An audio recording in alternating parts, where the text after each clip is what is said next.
Welcome you all to our candidates forum. I want to do a quick purpose of this event.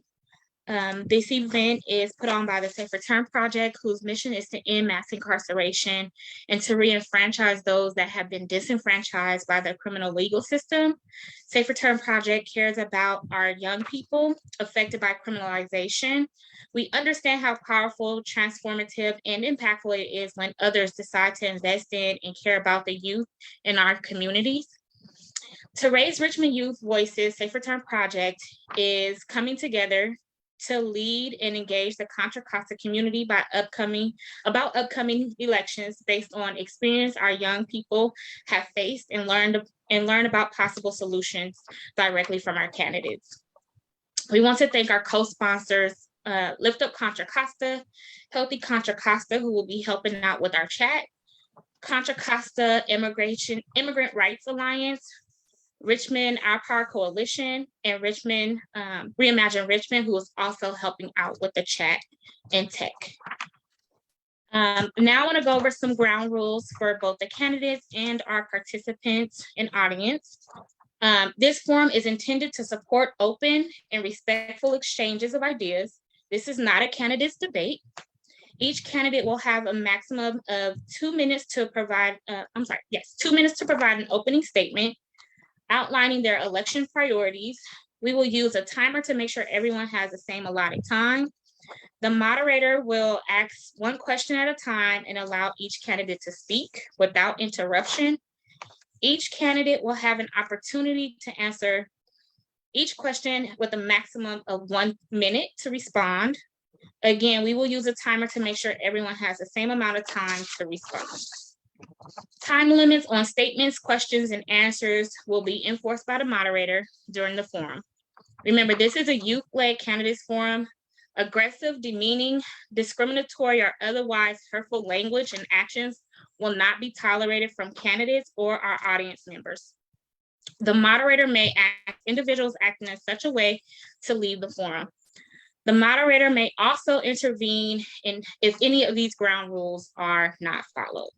I will now turn it over to Carlos for introductions.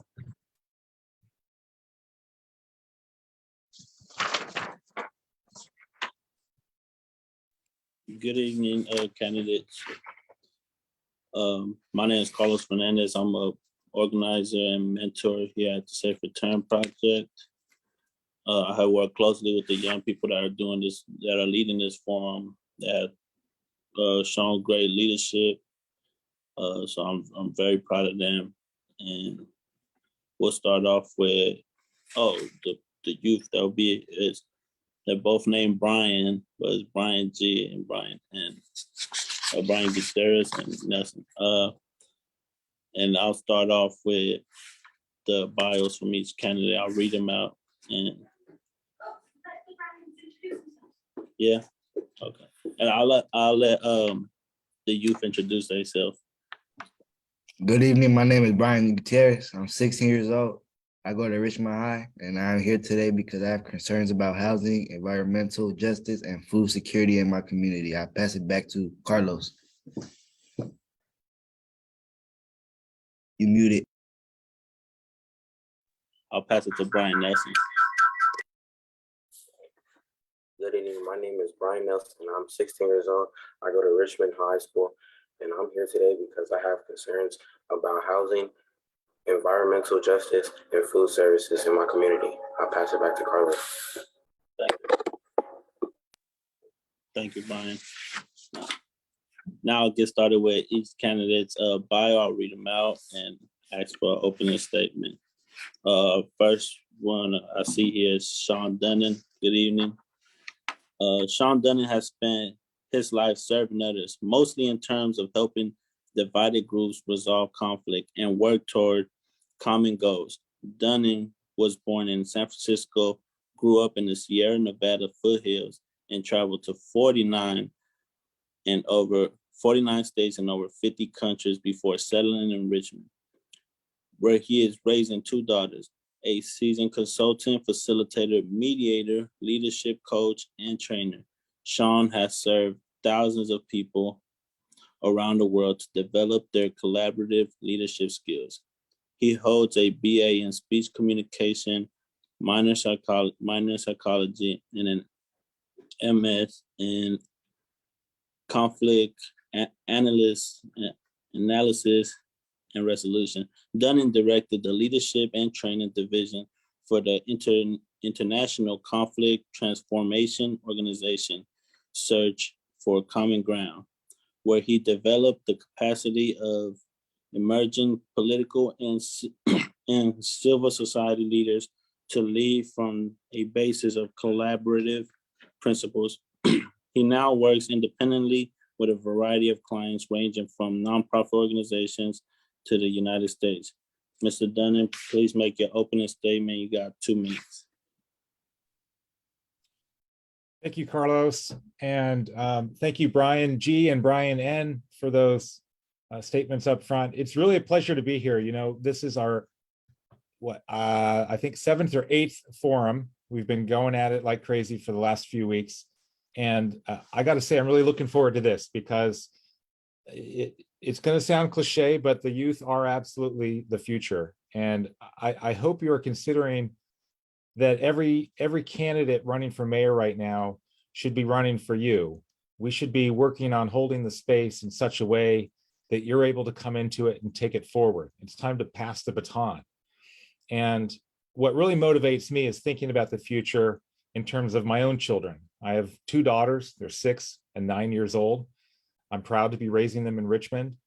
And after spending my entire adult life thus far, traveling the world and working with all sorts of people all over the place, I feel right at home in Richmond.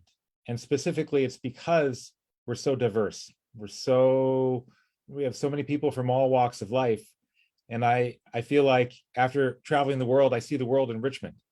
And I want that for my daughters. I want that for my neighbors. And my concern is that it really breaks my heart to see our leaders in the city working in such a way that even though they may be working toward what they really believe in, they're not, in my opinion, from my observation, truly listening to and engaging everyone.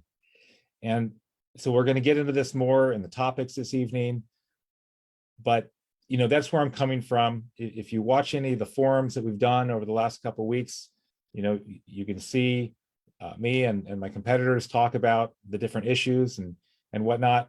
But really, first and foremost, this is about working together. There's a lot of topics, you know, environmental justice, food security, housing. These are important things. These are basic human needs for all of us. But if we're going to get to any of that, we've got to work together. And that's where I come from in my career. My story is not about wanting to grow up to be mayor someday. I'm not coming at this with political ambitions. I love my work. I'm now just feeling led to bring my work to serving my city in this way. Is that time? Yes, that's time. I had to guess. My internal clock is off. But thank you. It's a pleasure to be here. Looking forward to this.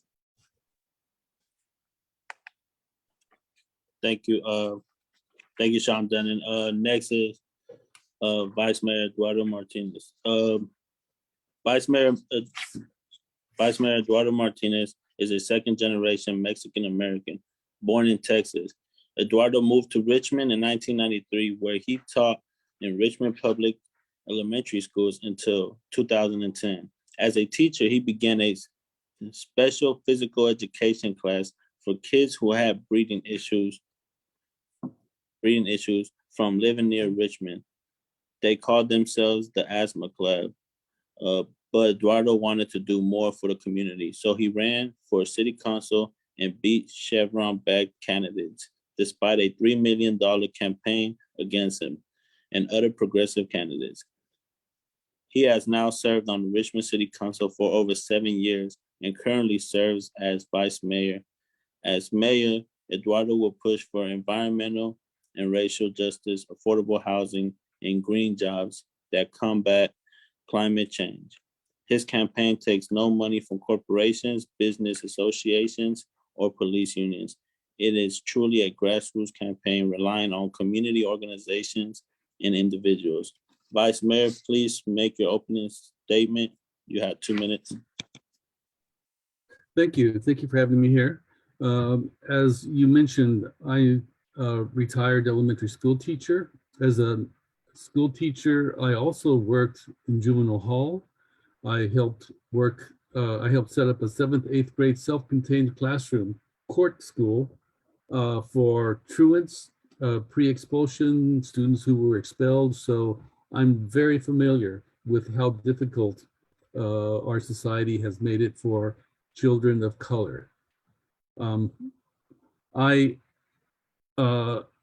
also worked with the Hispanic population at Downer Elementary. And I know that any success that you might have is dependent on relationships. So you need to be able to speak to people at their level, and you need to speak with them without judgment. So that's how I've had my that's how I've run my office. I keep my doors open to anyone and everyone. I listen to their ideas, their concerns without judgment, and we work together to create something bigger than what they came with and bigger than what I could have imagined without their input. And that's how I want to continue working. I have worked with a lot of you because you are the community. You are our future. And if I don't have the ability to turn over what I know to you, to empower you to be the leaders that I know you are, the leaders that you're becoming. Thank you, Eduardo Martinez, Vice Mayor. Next is Mark Wosberg. Good evening. Mark Wosberg has lived in San Pablo and Richmond for 60 years and worked in Richmond for the last 35 years as an industrial and auto mechanic. In 2004, he was involved with the activists stopping the violence here in Richmond. And for the last 18 years in the entertainment business, credits as a filmmaker, film editor, actor, and TV talk show host. Mr. Wosberg, please make your opening statement. You have 2 minutes.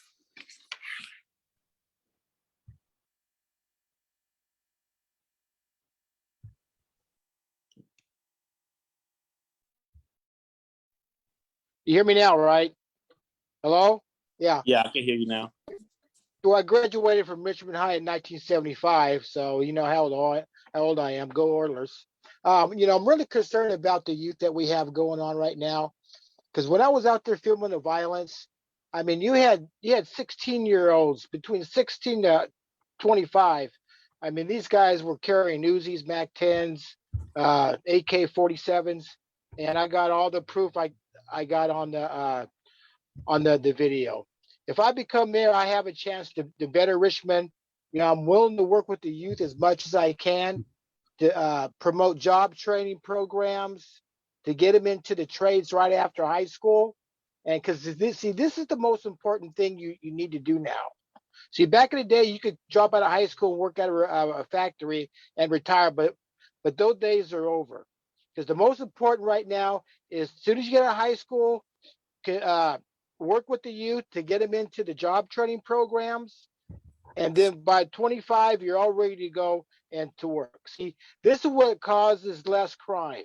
When a person is educated and have a job skill, I mean, it's very rare that they're going to go out and commit crime. Okay, I know that.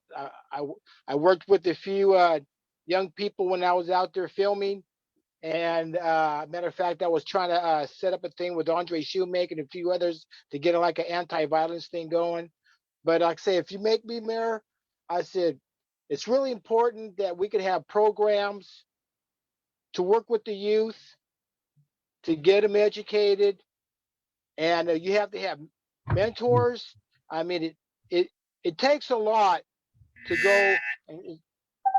Thank you, Mr. Okay. Wosberg. All right. Next, we'll move into our question portion. Youth will ask the question, and each candidate will have two minutes to respond to each question. First, I'll pass it to Brian Gutierrez. Safe Return Project surveyed over 100 youth in West County. We asked questions around trauma and healing, as well as mental health services. Majority of our young people have expressed the need for mental health services and holistic healing. What is your plan to address the need for mental health services and holistic healing for young people?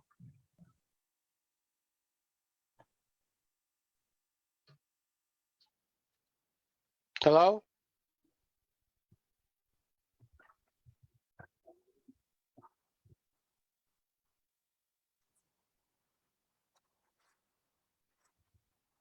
Who's going to answer that? Go ahead, Mr. Wosberg. You got 1 minute. Well, like I say, you know, you have to have mentors.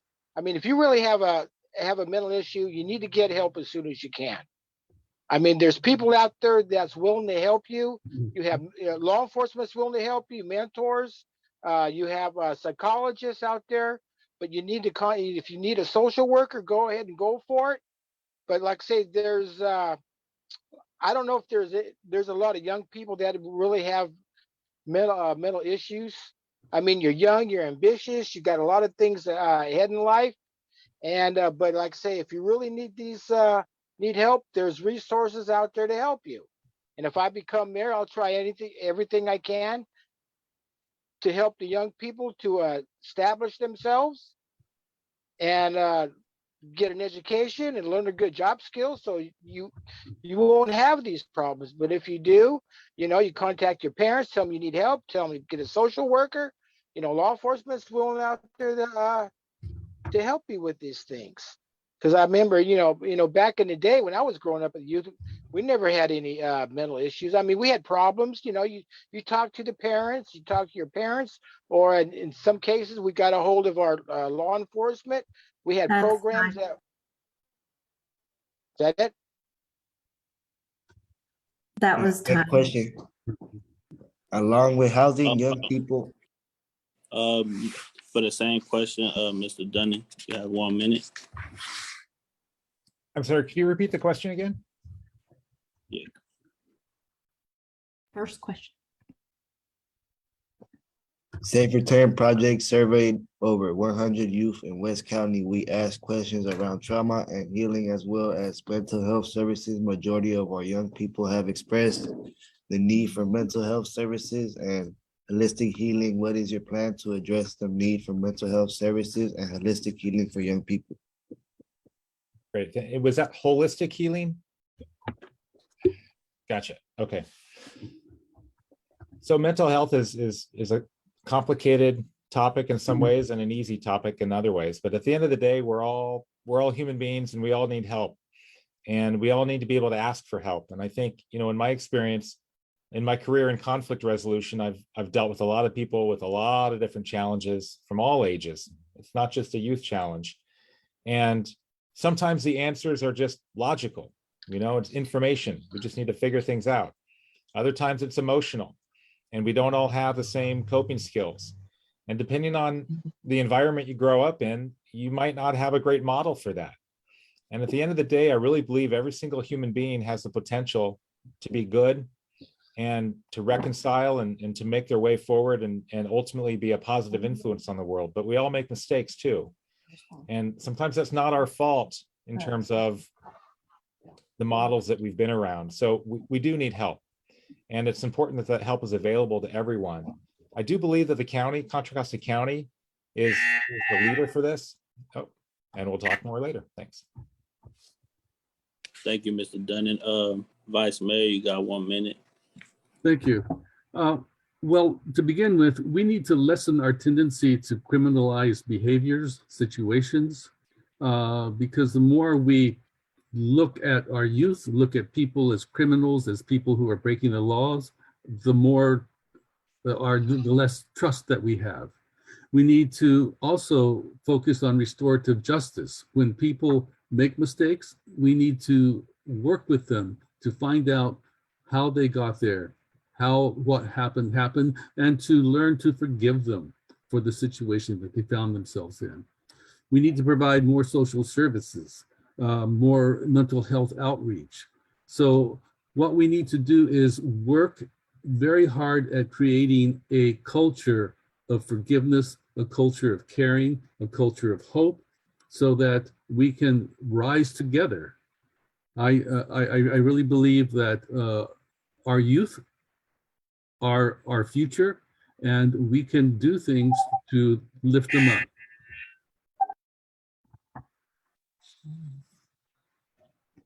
All right, my next question.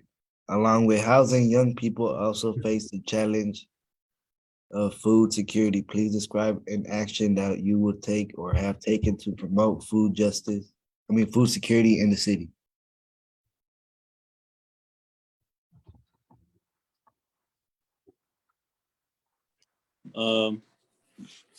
Mr. Wosberg, you got 1 minute.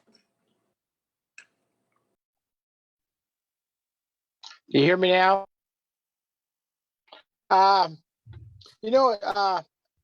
It's really hard to go out and it's all about education.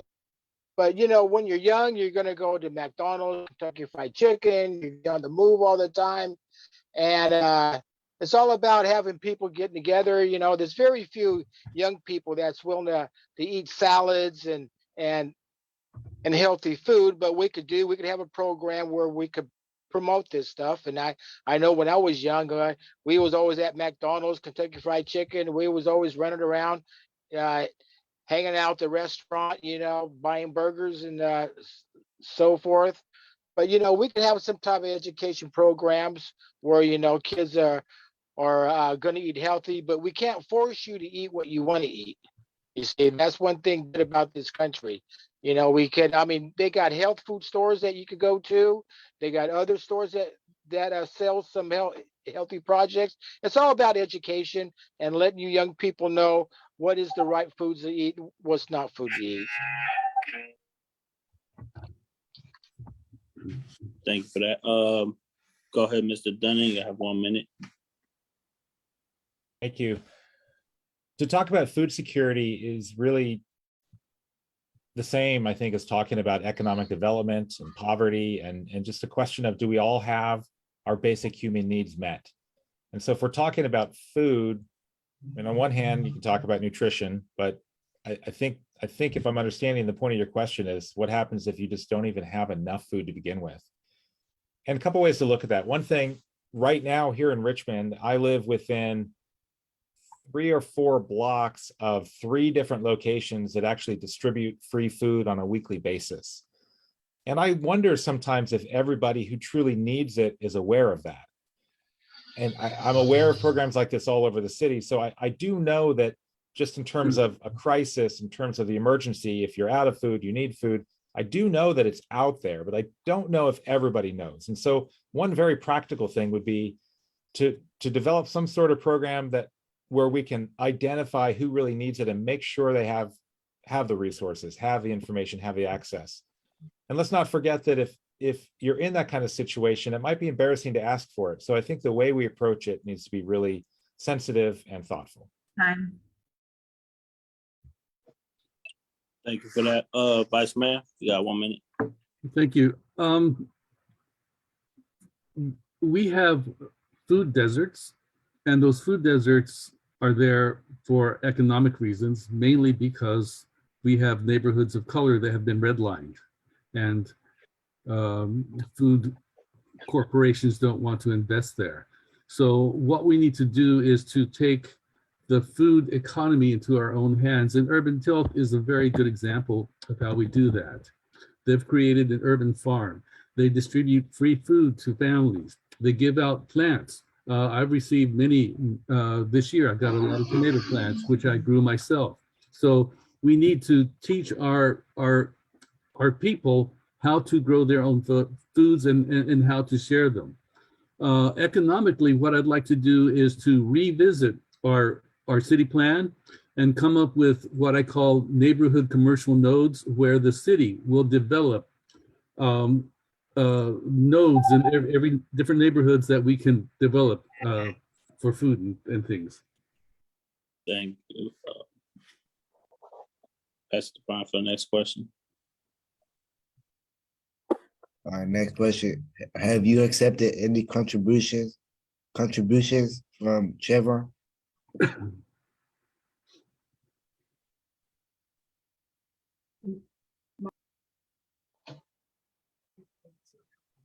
This is a yes or no question that we have on here. So Mark Wosberg. No. Mr. Dunham. No. Eduardo Martinez. Absolutely not.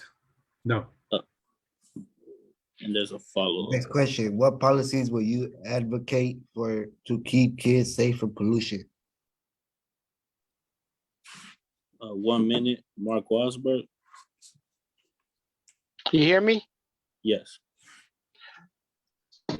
Well, there's a big debate about Chevron causing asthma and the coal dust causing cancer, but actually there's not one bit of evidence that this really happened. But like I say, it's not just Richmond that's causing the pollution. It's all the other countries, Russia, China, India.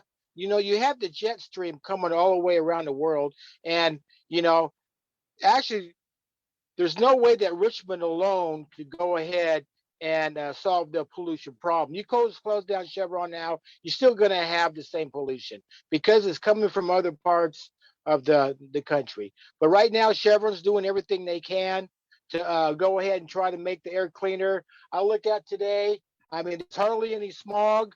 For the last almost 6 months, I've seen hardly any smog around this Bay Area.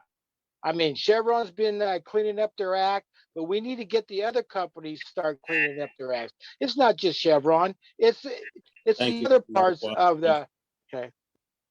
Mr. Dunham, same question. 1 minute. Thanks for the question. As the father of 2 young children, I'm especially interested in this, and I want to make sure we actually solve the problem. There's a little bit of misinformation going on right now on social media, and just to clear it up, I was interviewed by KQED the other day, and they asked me specifically with regard to respiratory illness, what should we do about Chevron? And I said, we absolutely need to hold Chevron accountable, and let's make sure we're using science to identify all the sources of pollution.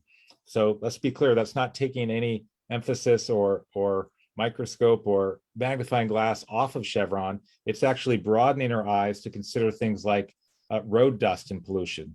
580 goes right through, asbestos dust comes off of brakes and things like that. Let me be really clear. It doesn't mean it's not Chevron. It means there's more than just Chevron. So if we truly care about our children and all of us for that matter, we ought to be taking a big look at all the sources of pollution that lead to any sort of illness or respiratory disease. Thank you. Thank you, Mr. Dunham. Vice Mayor, 1 minute. Yeah, I use the analogy of the gun that shoots and kills people. So is the responsibility the person who shot the gun, or is it the responsibility of the person who made the rifle, or is it the responsibility of the person who made the bullet? Now, Chevron is the maker of the gun, and the pollution from all the transportation is a direct result of the products that Chevron makes. And they've created this culture where we have to use their products. So, and then they try to make us feel guilty for using their cars, which they created to use the petroleum that they make. And so even if the traffic is a major contribution, and it is, it still derives from Chevron making the products that they make. And we know that there is higher asthma, higher cancer rates around Chevron. Need I say more? Thank you for that. I'll pass it to Brian Nelson, who have our next questions.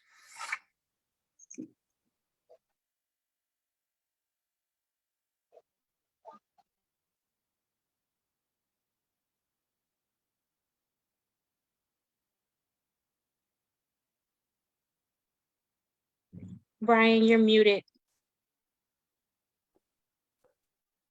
My first question is, what does public safety look to you? Tell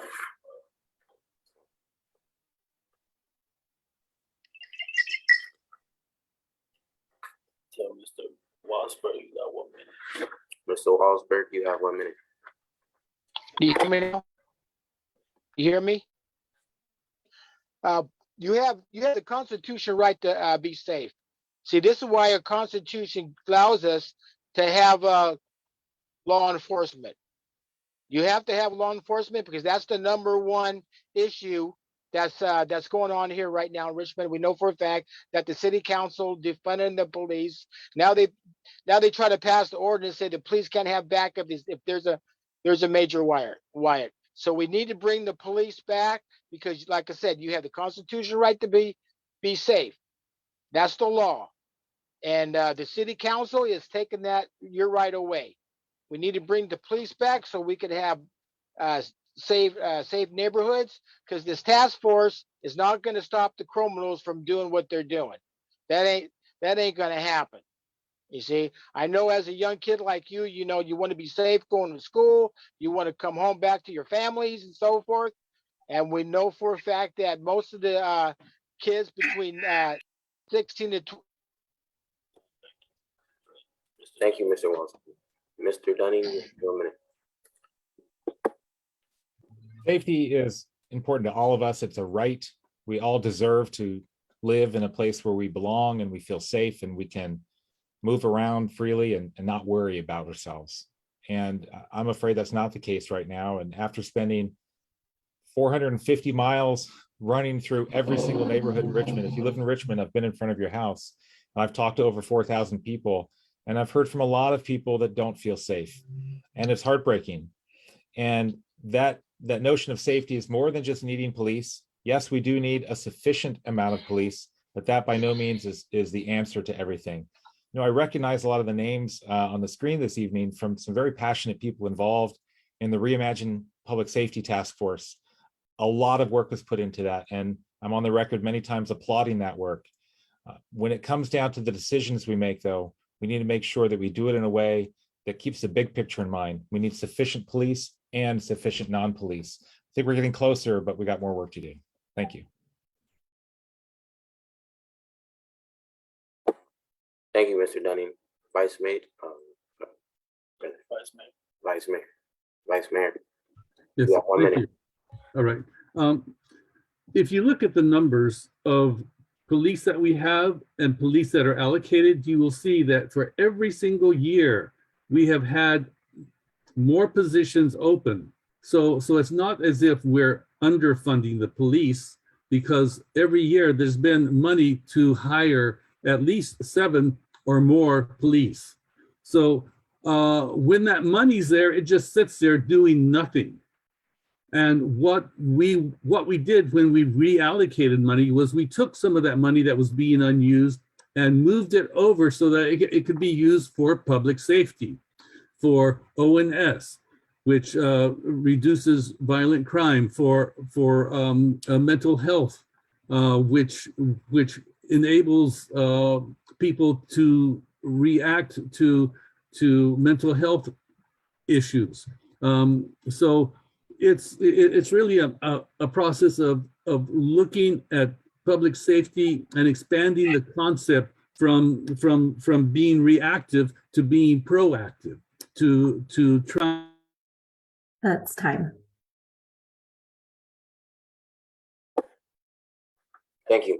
My next question is, what is your plan to bring more resources to our community and schools? Mr. Wosberg, you have 1 minute.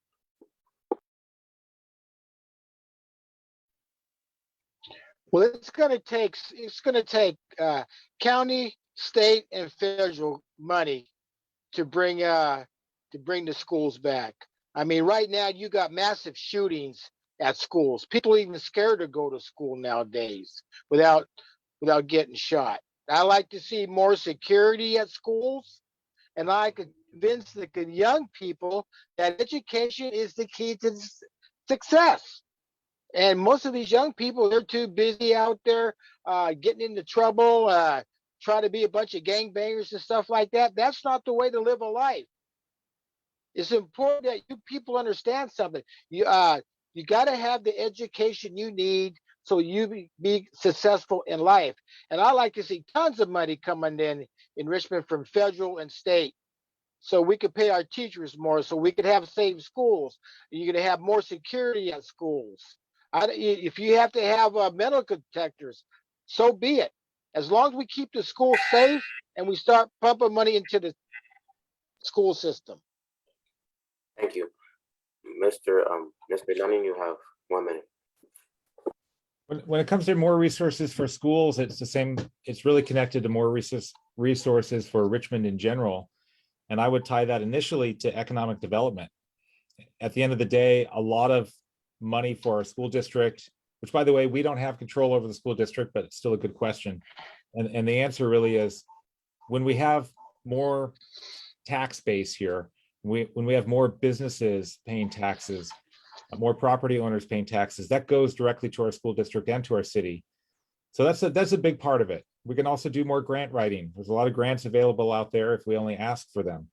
And then there's something else that we might not always think about, and that's just good old-fashioned community, volunteerism.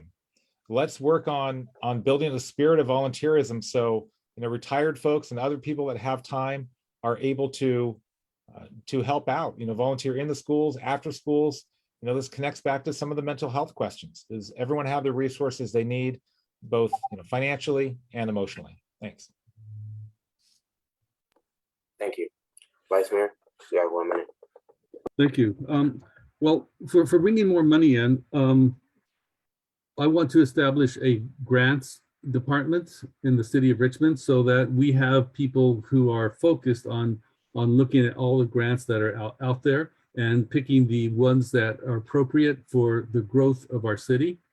And I also know that we are on the verge of a transition from fossil fuels to renewables, and there's money for that.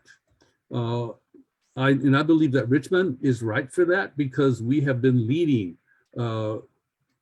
California leading the world in terms of transitioning from fossil fuels to green economy. And Youth Works should focus on green jobs. Schools should focus on classes that prepare our youth for the new economy and for the transition that will happen. There's no doubt about it. It needs to happen in order for us. Thank you. My last question is housing insecurity. My last question is, housing insecurity is a huge problem affecting low income and working families. We are seeing rent and eviction increase. This makes it harder for kids to focus and succeed and be influential in addressing housing. And if elected, what would you do to help decrease the number of unhoused? Mr. Wosberg, you have 1 minute. Well, I like to see, you need to be careful how you have rent control, because you don't want to destroy the real estate business. All right. Now, the bottom line is you have to get a good education so you get that good paying job, so you won't be out on the street. That's one of the keys of being homeless and being kicked out.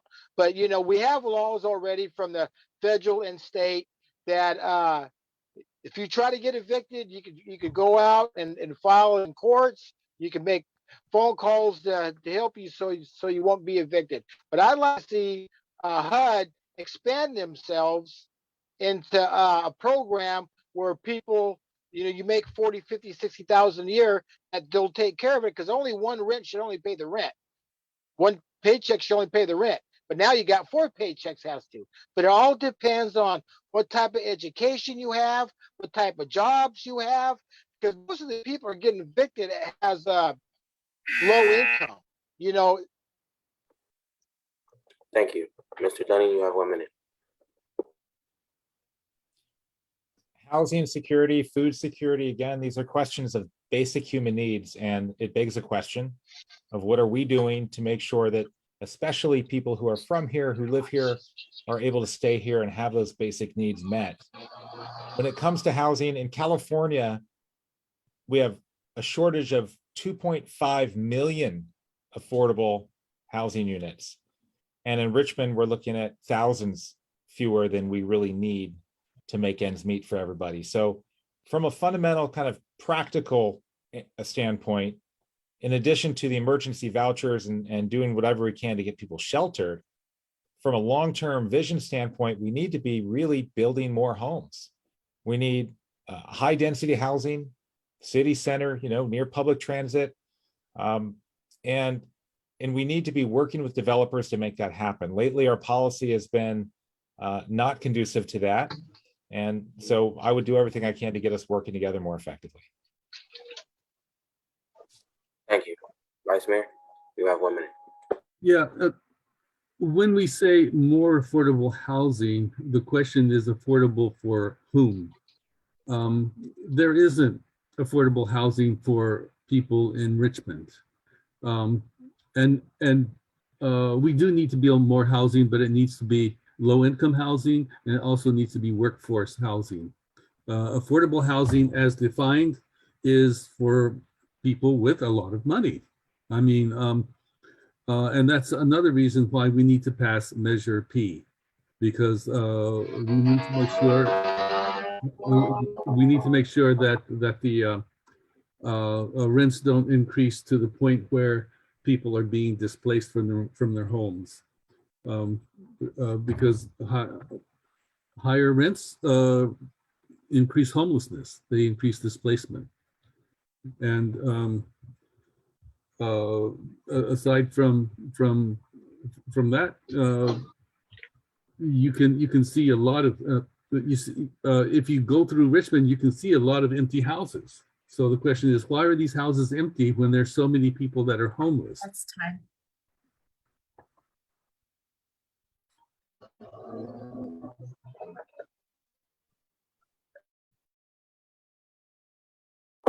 Thank you, candidates. I'll pass it to Shayla.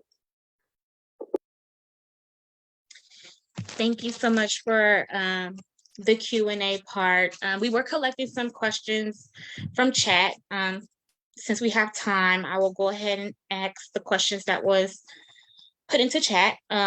One is, someone wrote that they would be interested in knowing if the candidates for mayor would agree to lowering the voting age, and explain why. So I'll pass it to Mark for a 1 minute response. Well, how low? Well, actually, the reason why I have laws on voting age, because you people pre-18 are not really mature enough to know what's going on in life. It's a proven fact. Before it was 21, because like the older you get, the more experience you have in life. I mean, when you're 15, 16, 17 years old, you don't have that much experience in life. You really don't know what's going on. You're more concerned about going out and being with your friends and partying and working on cars and chasing girls and stuff like that. Okay. See, that's why, because actually you people, the young people are not mature enough to realize what's going on with our country. I mean, you have the right to vote. I mean, this is serious stuff. When you vote for people, you better make sure that they're going to honor the laws and the Constitution that they said that there was going to be. Now, you don't want to put a bunch of radicals in there that's going to implement their own type of government. I mean, you people, some of you people are going to put people in there 18, 19 years old. They have no experience in life. Thank you, Mr. Wosberg. That's your time. Mr. Dunning, same question, 1 minute to respond. How do I put this? When in our last presidential election, there's a lot of discussion in my household, a lot of concern. And I was actually really impressed with my 6-year-old. She was 6 or 7 at the time, but she was able to conceptualize. And frankly, sometimes I think my kids have better decision-making ability than a lot of adults I know. Now, with that said, voting is a very serious responsibility. I wish all the adults in our society who are registered or eligible to register would take that seriously. So we need to look at the fact that the quality of the outcome is dependent on the quality of the process used to get there. And right now, the voting process in our country, I don't think is nearly as good as it could be. Could having younger people involved help? I'm not sure. I think that's something we should look into. I think it'd be a great topic for a high school speech contest, and I'd love to hear some of the arguments made. Thank you, Mr. Dunning. Vice Mayor, same question, 1 minute to respond. Yeah, if maturity were the standard that we measured people's ability to vote, I'm not sure what age that would be, because many people my age aren't informed enough to make a informed decision on what's going on. I have a lot of people asking me, what is that? What does that mean? And some candidates accuse voters for being misled. But being an elementary school teacher, I have had students who actually had me think deeper about issues by the questions they asked me. So critical thinking is something that we need to teach our students at an early age. And what better subject than the governance of our country to hone their critical skills on? Thank you, Vice Mayor. Another question is, there's a huge disconnect between the school district and the city of Richmond. How would you bridge that divide as mayor? Mr. Wosberg, 1 minute to respond. Well, I would do everything I can to promote education. One thing on education, you got to bring everybody together. The school districts are going to have to start paying the teachers more, and they're going to have to start getting serious by teaching these young kids. When I was in high school, we was most concerned about going out and partying and chasing girls and so forth, But nowadays, you have to really get serious on getting a good education, because the job market has changed so much that you just can't walk out of high school and start working at a factory. Those days are over. It's going to take parents, it's going to take mentors, it's going to take the federal, state, and the county to all get together and start pumping more money into the system. I mean, education is so easy. I mean, I don't know why you young kids are having so much problems. I went to 2 + 2 all the way to basic trigonometry. It was a breeze for me. And I just said myself, I said, okay, I should have did this in high school. Mr. Dunning? So I think everybody knows that the West Contra Costa County School District is the authority over our schools. And nevertheless, with that said, I do believe we can partner more effectively with them. I'm not sure how much we can do really inside the walls of the schools. Like I said earlier, maybe more volunteerism, and to the extent that we can champion that through our city, great. But I think there are some other practical things we could do, like school safety, considering that many of our students are walking to and from school. Is that a safe route? Is it a safe environment? I've had many people talk to me about, why don't we have speed bumps next to all schools? Like that, it's kind of a no-brainer, right? There are schools around here that don't even have sidewalks next to them. So when you think about the purpose of a city and the types of things that we ought to be looking out for, that's a basic one. So we ought to partner with schools on that. We also ought to partner on after-school programs and transportation to and from. There's a lot of things we could do to facilitate more interaction. Thank you. Thank you. And Vice Mayor, 1 minute. As an elementary school teacher, I realize that a lot of interactions. Well, what my students brought to class came from their home life, came from the community that they were in. And a lot of schools don't have parks. And so I worked with the school district as a council member to create a usage of parks with schools. And somehow that fell by the wayside, and we're working on that again to make sure that the schools can use the parks. But yeah, infrastructure is important. And another thing, when they were talking about closing Kennedy several years ago, the city of Richmond didn't donate, we gave the school district $3 million to keep Kennedy open.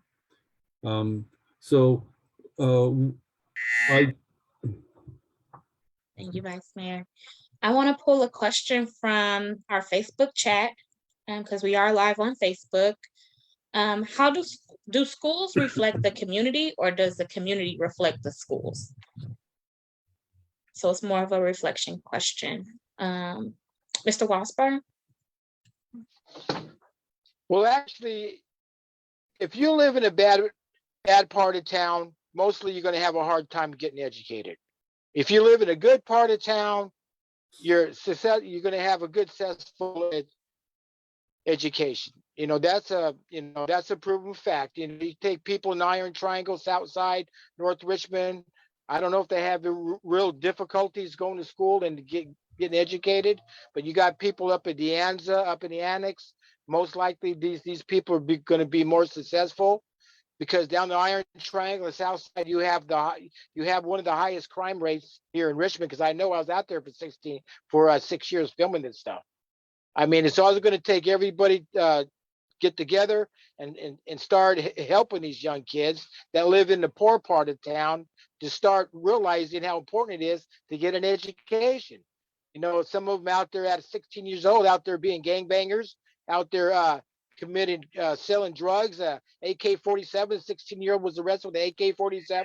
I had it all on film. And it's going to take a lot of people to get together. That's time. Thank you. All right. Mr. Dunning, same question.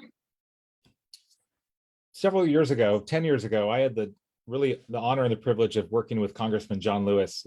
He was a mentor in work that I was doing on race relations in the US. And I bring that up because during that time, I met a woman by the name of Ruby Bridges. Some of you might know who that is. And she's famous in our country for being one of the first children, African-American children, to integrate public schools. And that was under the National Guard military arm, to allow it to happen. Today, it ought to be a privilege to be in an integrated school. And I feel that it is for my children. I'm proud that my little girls go to a school that is indeed a reflection of our community, which in the neighborhood where I live in the center of Richmond, it's very diverse. And you look at this class picture and it's a reflection of our block. And I believe that's the way it ought to be. I don't think it's that way everywhere. I think there's a lot of reasons for that. But I think the question is, from neighborhood to neighborhood, it either is or it isn't. Thank you, Vice Mayor. Wow, that was such a amazing question for several reasons. Because when we talk about reflecting, I think it works both ways, because the schools are composed of people from the community. So the students bring their home, their outside experience to the school, and then together they interact and create something new. And that new creation of being together in a isolated environment apart from the outside creates something, a mindset that reflects back to the community. So it's a circle that keeps going round and round. And hopefully this reflection gets better and better as we work together and begin to understand each other and what our needs are and what our dreams are and where we see ourselves going. Thank you, I- Vice Mayor. That's time. Sorry about that. So we're gonna do one more question. There are multiple questions still coming in from chat, but I want to allow our candidates to have time for closing statements. So this question actually came up multiple times. The question is, how will you support the arts in Richmond? There's a lot of diverse talent in Richmond. How do we encourage and support our artists? I'll turn it over to Mr. Wosberg. You hear me? Yes. Hello. Look, I'm a filmmaker, actor, TV talk show host. I favor the arts 100%. I mean, it gives the kids the ability to express themselves, and who knows, you might make it to Hollywood. Because, like I said, when I was in that movie, I said my name was right next to Mark Wahlberg. There's a list in Hollywood. It was right next to Mark Wahlberg, and I tell you, I feel so proud. I would have, I would try to get a nonprofits involved in getting these kids into the arts, because there's a lot of talent out there, and there's people don't really know they have that talent until they start working with it. You see? Oh, I didn't know I could do that. Yeah, let's go ahead and do it. I became a film editor. I edit up movies. I do my own TV show. I mean, it's just amazing what a person could do once they know what they could do into the arts, dancing and singing, and even get into filmmaking. I'm for all, getting Thank you, nonprofits Mr. involved. Wosberg. That's time. I'll pass it over to Mr. Dunning. We have a number of really remarkable programs in Richmond. Actually, I'm really proud of the Richmond Art Center, East Bay Center for Performing Arts. My children have utilized both of those programs. And then there's things for older youth. There's, Rise has some really awesome, film and music production facilities. We have Rich City Studios. I recently went to a performance by some folks that have been developing their trade, singing, playing various instruments and whatnot. So there's actually a pretty vibrant art scene. And then you look around, just walk or ride your bike or drive around Richmond, and you'll see some really cool murals all over town. I think there's a really vibrant art movement here, and I think that's something to be proud of. And if anything, let's just keep doing it and get more people involved. Maybe there's ways we can provide grants, and also back to the practical level, let's make sure our schools have access to these so kids can actually get to them, maybe without needing their parents. Thank you, Mr. Dunning. And last but not least, Vice Mayor. Thank you. I believe that arts are the door to our imagination, and our imagination is what we need to cultivate most in order to be innovative and to move forward. One of the things that I really appreciate about the Greenway is the artist wall. I'm sure all of you know about it, where there's sections that are devoted to mural artists, graffiti artists, and you take turns and put something up there.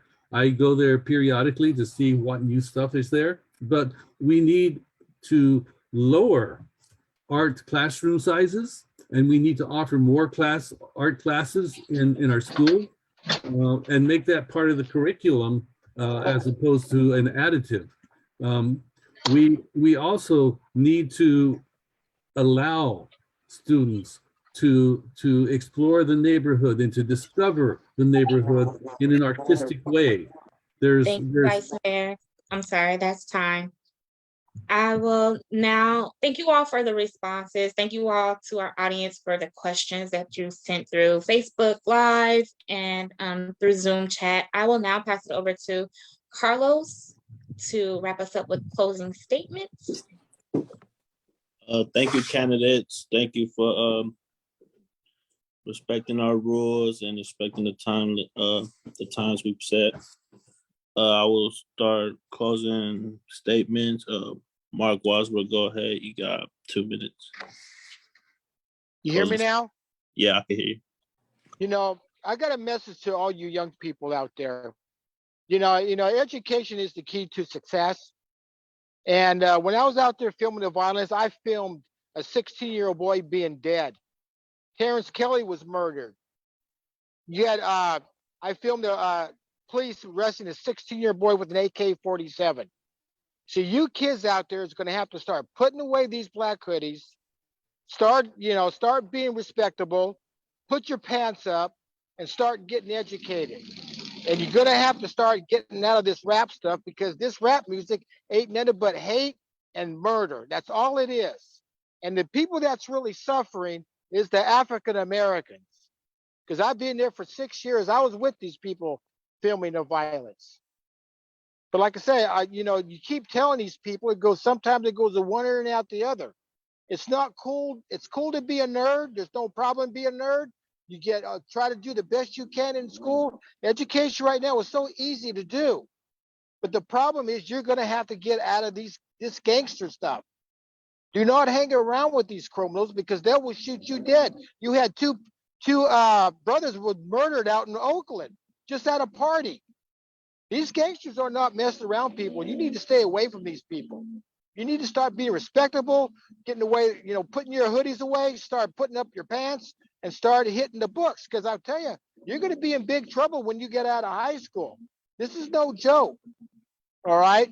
Because like I say, I was trying to get a program to get together with the churches to start going into the schools and start showing my documentary. Because I'll guarantee you, once you see my documentary, you're going to think twice of going out there and being a criminal. Because these gangsters ain't playing, people. They will shoot you dead in a heartbeat. They have no mercy. Matter of fact, just a couple weeks ago, I filmed the aftermath of the. Thank you, Thank Mr. you, Walker. Next, Shawn Dunning, closing statement, 2 minutes. Thanks again for having us this evening. This has been a really unique conversation. I'd like to do more of this, and any opportunity there is to get together, especially with young people, I'm all in. So please invite me, win or lose in this election. I'd like to really focus on the notion of community.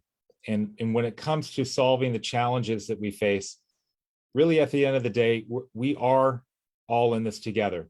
We're not coming from the same places. We're not coming from the same privilege. We don't all have the same opportunity. And yet here we are, 116,000 people from all walks of life in this little old place called Richmond, California.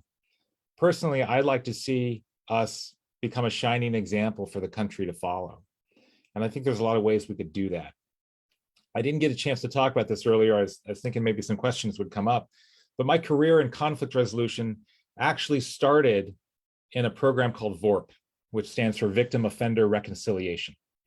And this was really my introduction to conflict resolution and mediation, when the perpetrator, a young man, about 12 or 14 years old, who had thrown a rock through the windshield of someone's car, was caught by the police, not sent off to jail. And I'm glad he wasn't, because I want to tell you how the story ends. After that victim, the guy who owned the truck and this kid who threw the rock came together, were able to meet with mediation. They were able to reconcile. And they, on their own, came up with a plan where that young man mowed this guy's lawn every weekend, all summer long, to pay off that windshield. And in the process, the neighbors hired that kid to mow their lawns. And do you think the kid threw any rocks through any more windshields? No. And more importantly, there was genuine community and relationship built, that at the end of the day, it was really about looking out for each other. That's what I want to see for Richmond, and that's why I'm running for mayor. Thanks again for having me. Thank you, Mr. Dunning. Vice Mayor, you got 2 minutes closing statement. Thank you. I went to a poetry reading for a bookwarming, and I read the poems, and there was this one poem that I thought, what garbage. But then at the reading, when I heard the author read it, I had chills all over my body. And I realized that what's on paper is just words on paper, and it needs to be put into action so that people will know what reality is all about. And this forum has shown all of us that whatever age you are, the youth who put this together, you're ready to vote. In fact, you're more ready to vote than a lot of adults that I know. And I want to thank you for everything that you've done here. It's been fantastic. And I hope that you will take this information and information from all sources, evaluate them, consider them, and vote for the person that you believe reflects your values. Because in the end, this is about values. It's more about values than it is about policy, because policy comes from the values that you show. I believe in restorative justice. I believe in a transition from fossil fuels. I believe that we're actually on the verge of extinction if we don't change our culture to move away from fossil fuels to renewables, to start thinking about how we can support ourselves as a community and not have to rely on this vast food chain. I see that my time's up. I wanted to go on, but Thank you. the rules. I'll pass it to the youth now to get the last words for the forum. All right, thank y'all, man. Thank y'all for having me here, man. Good night, man.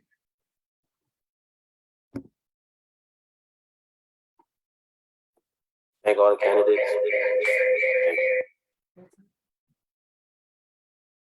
Thank all you.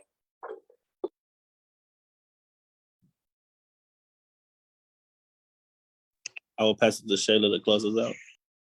Thanks, Carlos. Thanks, Brian N. and Brian G.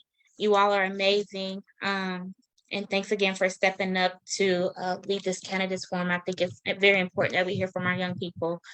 I'm going to go ahead and close this out. This has been amazing. Again, thank you all to our audience who sent in hearts, likes, who shared us on Facebook, who sent in questions. You all are amazing. Thank you for supporting Safe Return Project. I want to take the time now to thank our candidates for their participation tonight and for their willingness to run for this very important race. Good luck to you all. I would also like to thank once again our young people, Contra Costa Immigrant Rights Alliance, Richmond Our Power Coalition, Reimagine Richmond, and Healthy Contra Costa, who has been helping us tremendously with tech and Zoom and chats. I appreciate you all. And that's our time. Again, thank you so much. Oh, don't forget to, we have two more forums in our series. Next week, Monday, 6 p.m. and Friday, 6 p.m. There is a link. I think somebody may be dropping it in the chat. Feel free to join us. Monday, it's going to be the Richmond City Council race. And then Friday will be the